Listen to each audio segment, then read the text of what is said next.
So, believe it or not, I've actually never been r/Audiophiles. I have a channel reviewing headphones and amps and stuff like that, and I'm a huge fan of Reddit, and yet somehow the paths have never crossed. I don't know why, I've never looked it up. I've seen a ton of memes, I just never actually browsed it. I really like things like r/catastrophic failure. That's a really entertaining subreddit. So we're gonna be popping some cherries today, boys.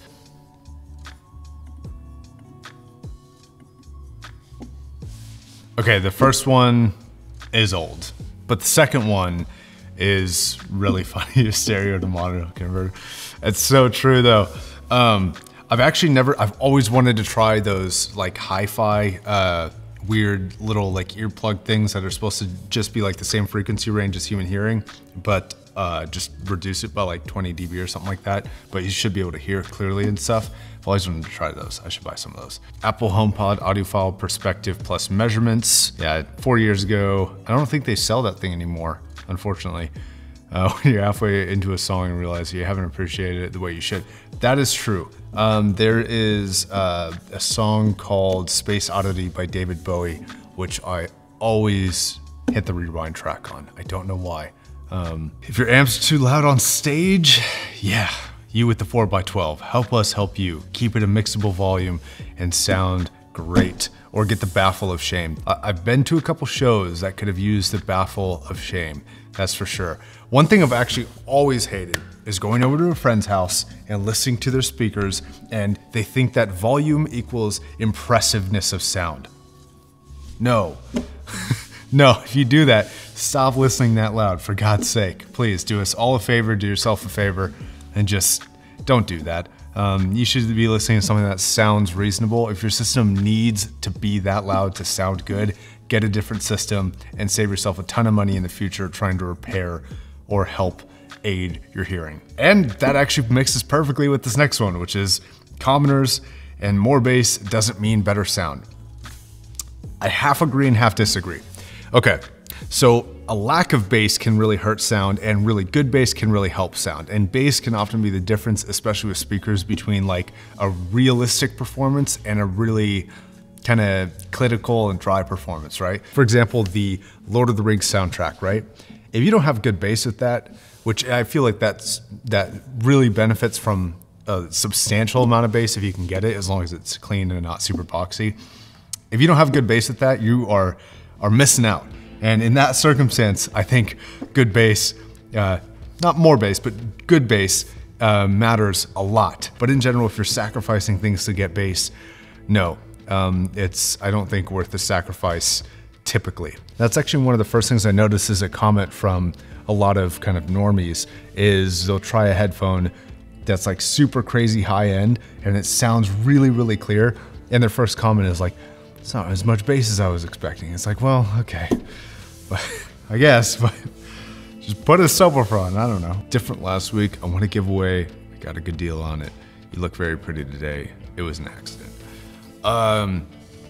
Yeah, you could always pull the like, I'm just trying them out thing. That tends to work. Be like, hey, I'm just seeing if I like them. Audiophiles are arguing over MQA, FLAC, and DSD, Tidal versus Qobuz, and having your own music collection. Me listening to Spotify 320 kilobits per second. Yeah, that's hella true. If you ever felt useless, remember that gold-plated Toslink cables exist. Okay, I'm gonna mansplain here a little bit. I'm very sorry, but there are new people here. Optical cables or Toslink cables are just that. They are optical cable. It's a piece of flexible glass that a light shines through from one end of your connection to the other end. So gold and traditional electrical conductivity practices and materials do not apply here. That's why this is funny. SyncWire is the brand that is, by the way. And another, your stereo never sounded as though you were in the presence of a live orchestra. I lied. Yeah, that's pretty, the EQ one. Yeah, that's definitely true. Humans can't hear the frequencies over 20K. If those kids could hear the difference, they'd be upset, audiophiles. Yeah, there are a few people, like very few, not a lot, it's not very common, who when they're young can hear like, I think I've heard of people being up to like 25,000 but then it drops off just as you get older. But then people tend to shift their thinking of what frequency is what. So like the highest frequency that they hear, they tend to associate with a higher numerical value than is real. That's why I think it's informative to watch like an EQ visualizer or a spectrum visualizer or a frequency visualizer, whatever you want to call it, because it will actually tell you if what you think you're hearing frequency-wise aligns with what the music is actually displaying as, and then what the headphones are displaying as. So, Samsung soundbar. Oh my God, that's hilarious. Stop it, you're scaring him. Expensive speakers. That's true. I have some people like come over to my house and like I show them the speakers and it's like 3 minutes of interest and then it's just dead. They don't care. It's hilarious. Stole your $300 TV. At least they left their helmet though. Done. Doubt. Audiophile just means that you have a spending problem with audio equipment. Changed my mind. Yeah, probably. To 51 minutes, dude. Ouch. So that is super cool. I like that a lot. That looks like a very cool looking room. I like the wood paneling on the walls. That's pretty sweet. Definitely more, definitely a studio or like he says, a mastering room. But yeah, pretty tight. Pine cone. There's a pine cone in there. Why is there a pine cone in there? All right. These like, I almost want to get one of those knockoff IEMS chairs just for the memes. Like they're so common for audiophiles.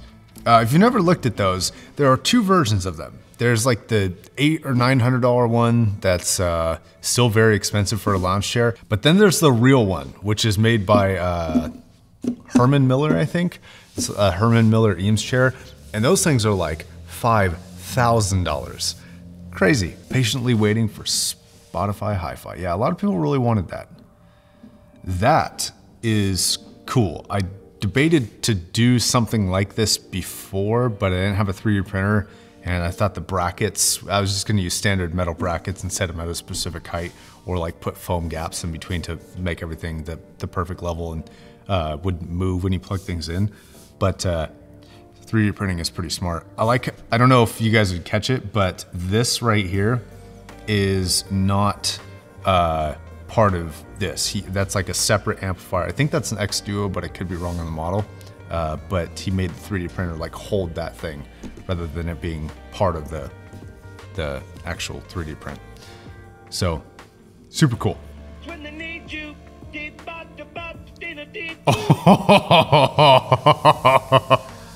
No. Oh God. No.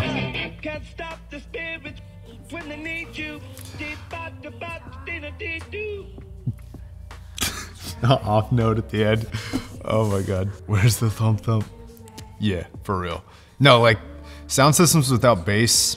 I know it's not the most important thing, but man, like they can add so much if you have a proper bass kind of presence. It's super important. Forcing yourself to listen to.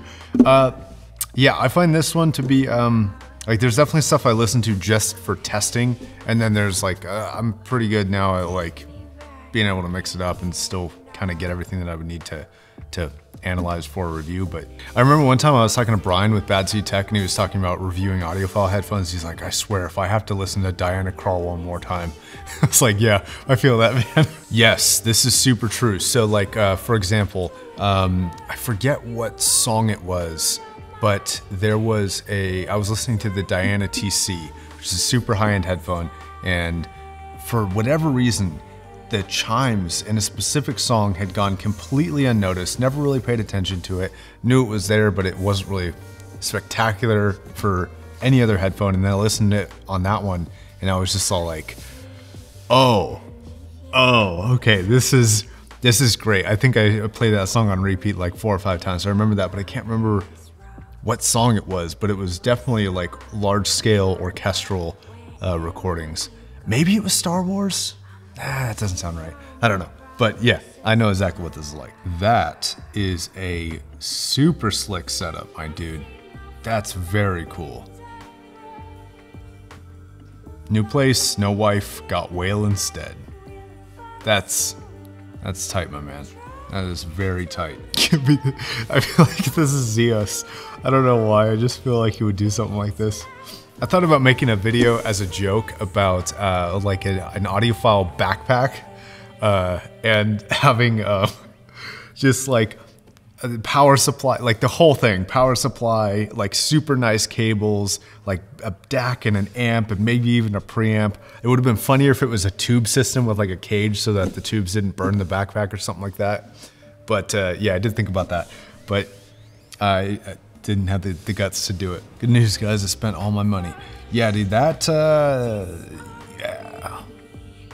You definitely got the bass covered. That's for sure. Those look like SVSs, and those things stomp pretty hard. Oh, another picture of that other guy's setup, just cool. So this ends up being, I think, the biggest hypocrisy / dichotomy that audiophiles in general face. Or like if you go to RMAF when that was going on or something, you know, you would see these people with these setups that were clearly for like clinical performance, and then you'd see these setups for things that were more for like the some form of experience, right? They want that vinyl experience, they want that popping and clicking. And it's so weird because it seems to be this area that they can't possibly converge. There's no way to converge both. I will say the popping and clicking, that really irritates me. I actually hate it when they put it in songs. Like, it's almost like they recorded the song and then they put like this vinyl popping track to make it sound more like vinyl. It's like, just, if they want it to sound like vinyl, to buy vinyl. I digress. Lots of LS50s, like tons of LS50s. I think the only, I know there's been a few photos that we haven't seen with LS50s, but yeah, people, tone controls and EQ buying. You know, that's kind of the thing. EQ is free. It won't affect everything. It's not a complete game changer, and sometimes you get to hardware and software restrictions, but dude, you can't beat that it doesn't cost anything.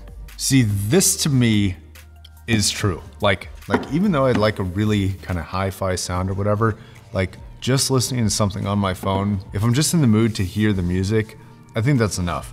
And I think that definitely gets lost in the journey of equipment, that people lose the desire for the actual music and they start desiring the gear more than listening to music.